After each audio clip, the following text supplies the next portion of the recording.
राधे राधे, हरे कृष्णा। प्रिय श्रोतागण, आप सभी का बहुत बहुत स्वागत है। आषाढ़ मास महात्म में आप श्री ब्रह्मा जी के मुख से तीर्थ के महात्म और उसकी महत्व का वर्णन सुन रहे हैं। आज रसपान कीजिए आषाढ़ मास महात्म के छठे अध्याय की, जिसमें देवर्षि नारद के पूछने पर श्री ब्रह्मा जी सुधा तीर्थ और अहिल्या संगम तीर्थ का महत्व में वर्णन करेंगे। श्री ब्रह्मा जी कहते हैं, नारद, अब सुधा तीर्थ का वर्णन करता हूँ, एकाग्रचित होकर सुनो।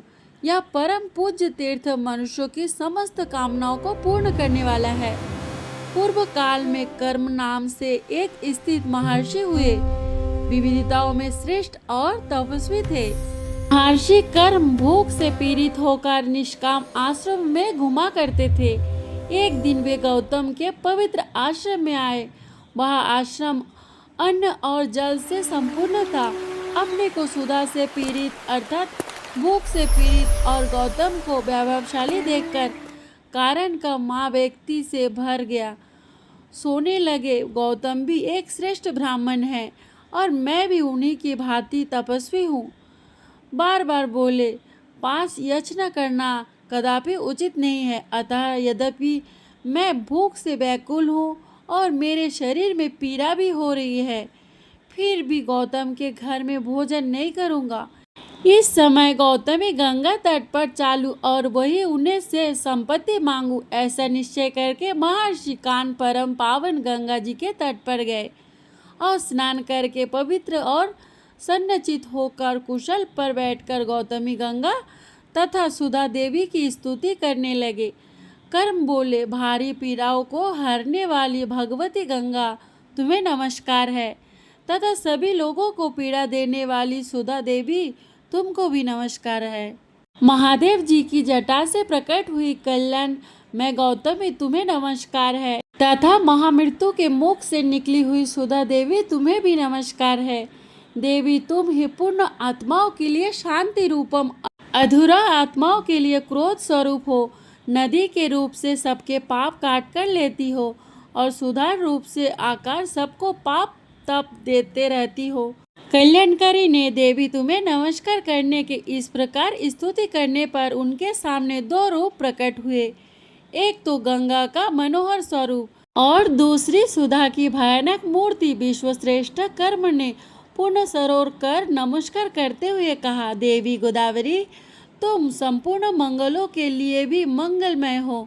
शुभ, ब्रह्मी, महेश्वरी, वैष्णवी और त्रैंबकम, ये सब तुम्हारे ही नाम है, तुम्हें नमस्कार है।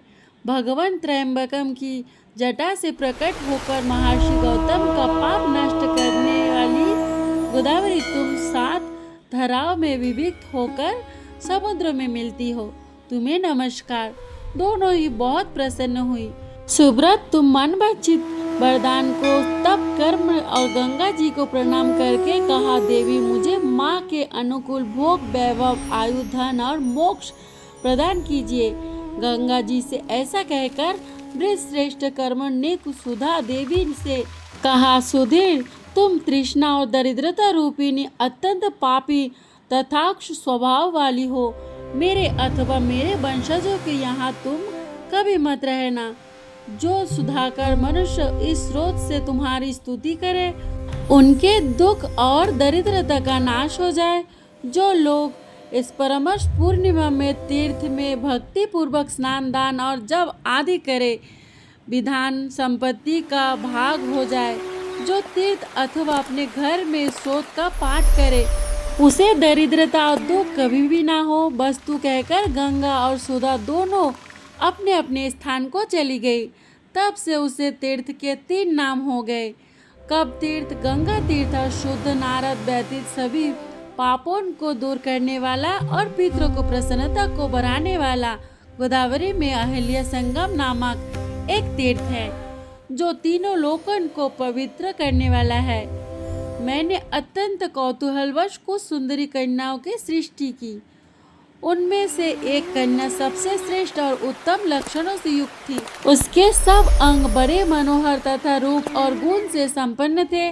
उस समय मेरे मन में यह विचार हुआ कि कौन पुरुष इस कन्या का पालन पोषण करने में सामर्थ्य है। सोचने पर महर्षि गौतम ही मुझे समस्त गुणों में श्रेष्ठ, तपस्वी, बुद्धिमान, समस्त शुभ लक्षणों से सुशोभित और वेद वेदांगों के ज्ञात प्रतीक हुए। अतः उन्हीं को मैंने वह कन्या दे दी और कहा, मुनि श्रेष्ठ, जब तक ये युवती न हो जाए तब तक तुम ही इसका पालन पोषण करना। युव अवस्था होने पर पूर्ण इस साध्वी कन्या को मेरे पास ले आना। ऐसा कहकर मैंने गौतम को वे कन्या समर्पित कर दी। गौतम अपने तपोबल से निष्पाप हो चुके थे। उन्होंने विधि पूर्वक उसे कन्या का पालन पोषण किया और युवती होने पर उसे वस्त्र आभूषण से सुसज्जित करके मेरे पास ले आए। उसी समय उसके मन में कोई विचार नहीं था। अहिल्या को देखकर इंद्र, अग्नि और वरुण देव आदि सभी देवता बारी बारी से मेरे पास आए और कहने लगे, सुरेश्वर, इस कन्या को मुझे दे दो। इंद्र के लिए तो इसके विशेष आग्रह था। महर्षि गौतम की महत्व, गंभीरता और वीरता का विचार करके मुझे बड़ा विस्मय, गौतम को ही देने योग्य है और किसी को नहीं, अतः मैं उन्हीं को दूंगा। मेरी बात सुनकर नारद सभी देवता अहिल्या की प्रताप के लिए पृथ्वी की परिक्रमा करने चले गए। इसी बीच में कामधेनु सुरभि बच्चा देने लगी। अभी बच्चे का आधा शरीर ही बाहर निकला था। इस अवस्था में गौतम ने उसे देखा और इसको पृथ्वी भाव से देखते हुए उसकी परिक्रमा कर डाली। साथ ही उन्होंने शिवलिंग की भी परिक्रमा की। इसके बाद सोचा, संपूर्ण देवताओं ने अभी पृथ्वी की एक परिक्रमा भी पूरी नहीं की और मेरे द्वारा 2 परिक्रमाएं पूरी हो गई। ऐसा निश्चय करके वे मेरे पास आए और मुझसे प्रणाम करके बोले, कमलासन विश्वात्मा, आपको बारंबार नमस्कार है। जो ये आधा प्रसाव कर चुकी हो वह 7 दीपों वाली पृथ्वी के तुल्य है। इसकी परिक्रमा यदि कर ली जाए तो समूची पृथ्वी की परिक्रमा हो जाती है। शिवलिंग की प्रतीक्षा का भी यही फल है। अतः उत्तम व्रत का पालन करने वाले गौतम, मैं तुम्हारे घर यज्ञ और तपस्या से अत्यंत संतुष्ट हूँ। ऐसा कहकर मैंने गौतम को अहिल्या सौंप दी। उन दोनों का विवाह हो जाने पर देवता लोग पृथ्वी की परिक्रमा करके धीरे धीरे अपने लोग आने पर सब अपने अहिल्या के साथ गौतम का विवाह हुआ। हो जाने पर देवता लोग पृथ्वी की परिक्रमा करके धीरे धीरे आने लगे। आने पर सबने अहिल्या के साथ गौतम का विवाह हुआ देखा। इससे उन्हें बड़ा आश्चर्य हुआ। अंत में सभी देवता स्वर्ग को चले गए, परंतु इंद्र के मन में इससे बड़ी ईर्ष्या हुई।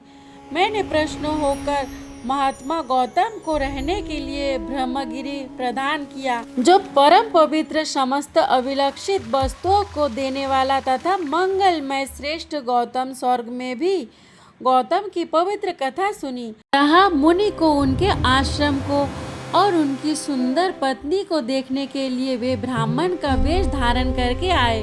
वहां आने पर उन्होंने मन में पाप की भावना लेकर अहिल्या को देखा।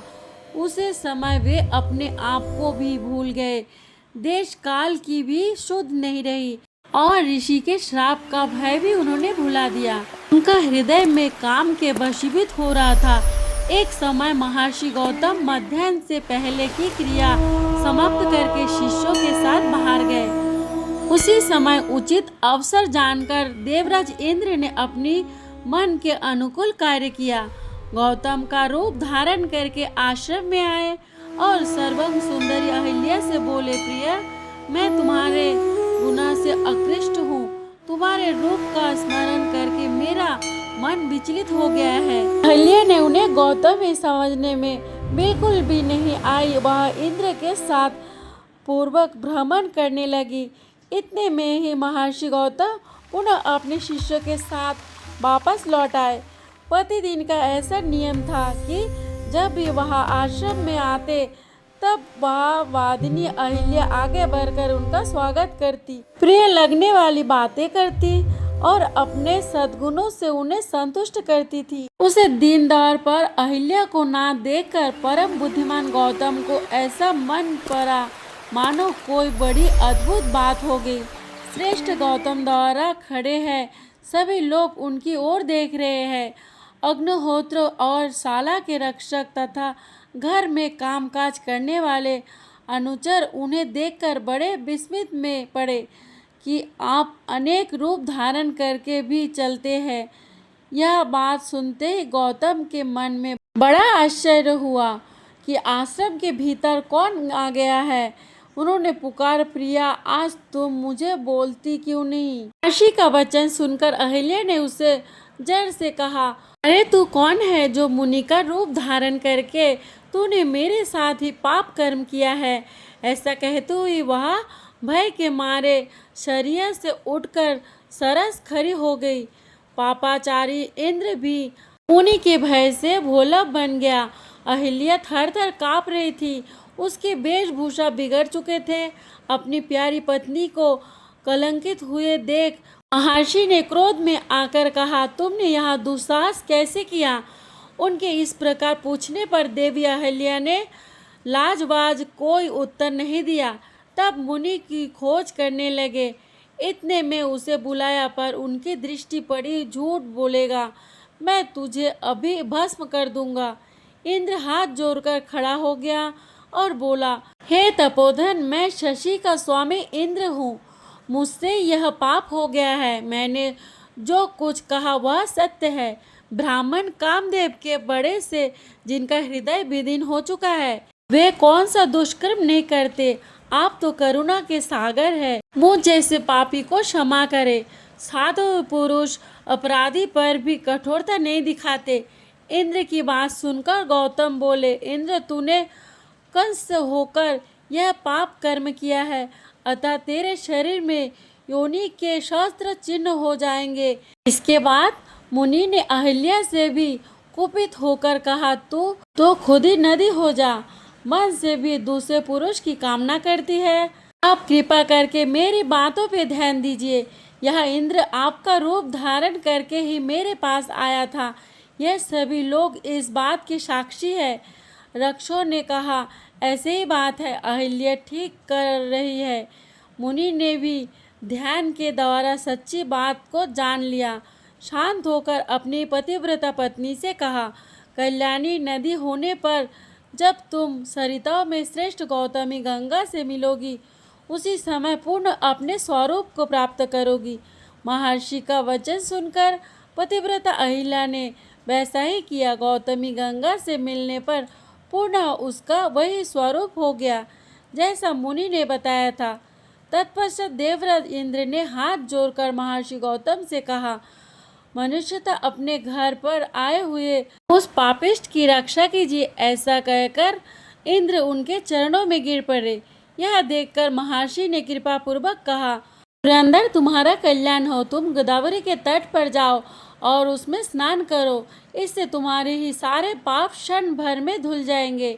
तुम्हारे शरीर में योनि के जो शस्त्र चिन्ह हैं, नेत्रों के रूप में प्रेरित हो जाएंगे। प्रिय श्रोतागण, आज की कथा आपको कैसे लगी कमेंट बॉक्स में ज़रूर बताइएगा। राधे राधे।